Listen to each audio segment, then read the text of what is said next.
చేశాను ఇది అన్న. ఈ పార్టీలకి జంపు జలాన్ని చేసే మనిషిని కాదు, అధిష్టాన వర్గము డిసైడ్ చేసింది అని అన్నారు. అధిష్టాన వర్గం ఎవరయ్యా? ఇగో అది కూడా తీసుకున్నా. మున్సిపాలిటీ లేకపోతే జిల్లా కాంగ్రెస్ నాయకుడా? అదే అది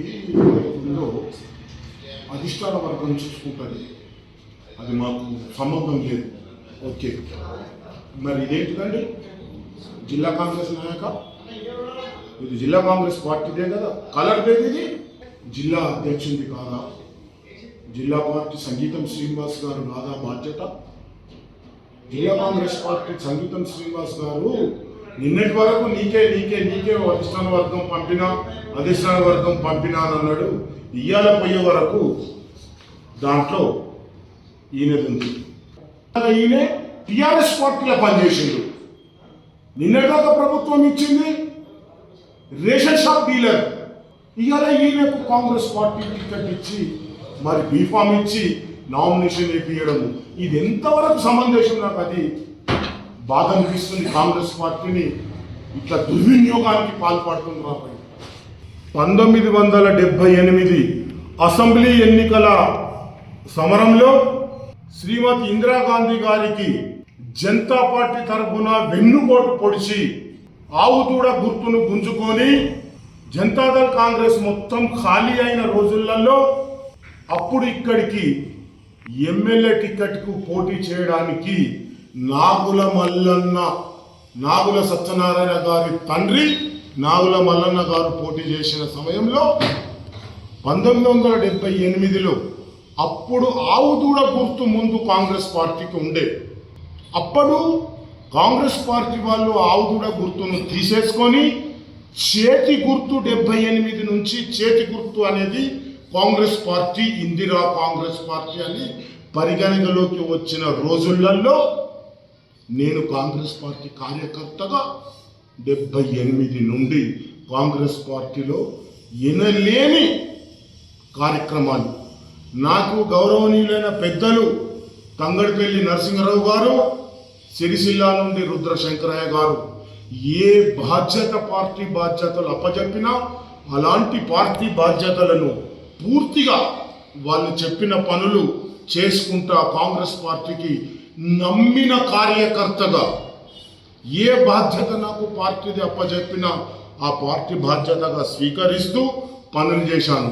దాంట్లో భాగంగా పట్టణ కాంగ్రెస్, యువజన కాంగ్రెస్లో ప్రెసిడెంట్గా సిరిసిల్లలో చేశాను. జిల్లా కాంగ్రెస్లో వైస్ ప్రెసిడెంట్గా చేశాను.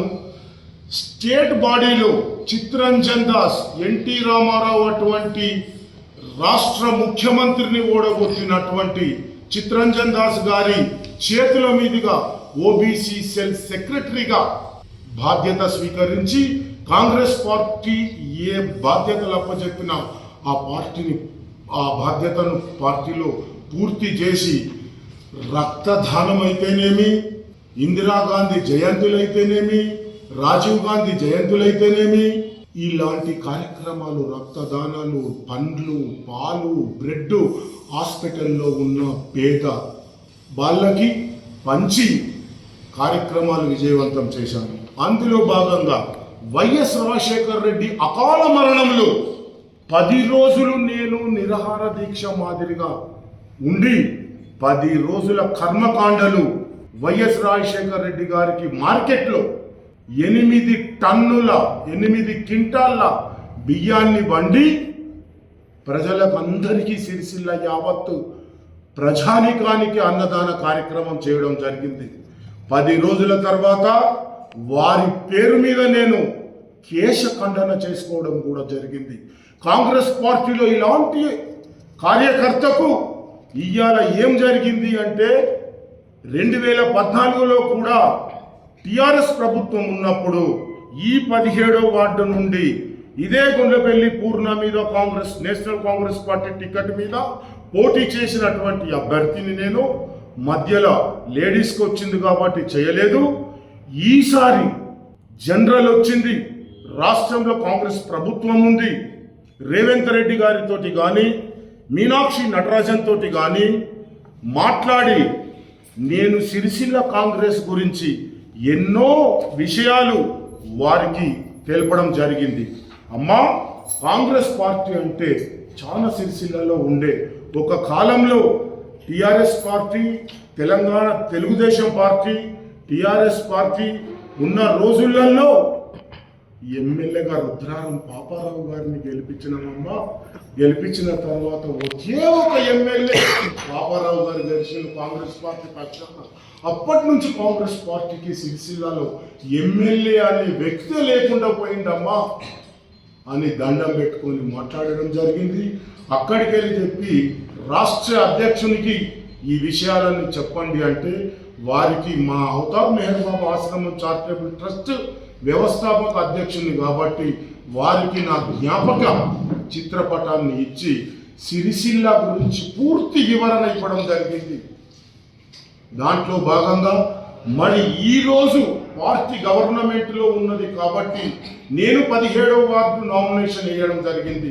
17వ వార్డు నామినేషన్ వేసిన రోజు ఉదయం 10 గంటల నుండి రాత్రి 10 గంటల వరకు క్లియరెన్స్ సర్టిఫికెట్ నాకు ఇవ్వకుండా నన్ను ఆపి రాత్రి ఇచ్చారు. రాత్రి దాన్ని తీసుకొని తెల్లారి బీఫామ్ నామినేషన్ ఫామ్స్ దాఖలు చేశానండి. నామినేషన్ ఫామ్ దాఖలు చేశాను. నామినేషన్లో కాంగ్రెస్ అని రాయకుండా స్వతంత్ర పార్టీ అభ్యర్థిగా చిత్రీకరించారు. మరి రాజకీయము పార్టీ వల్లగా, మరి దీని వెనుక స్థానిక టిఆర్ఎస్ నాయకులుగా ఏది అంతు పట్టడం లేదండి.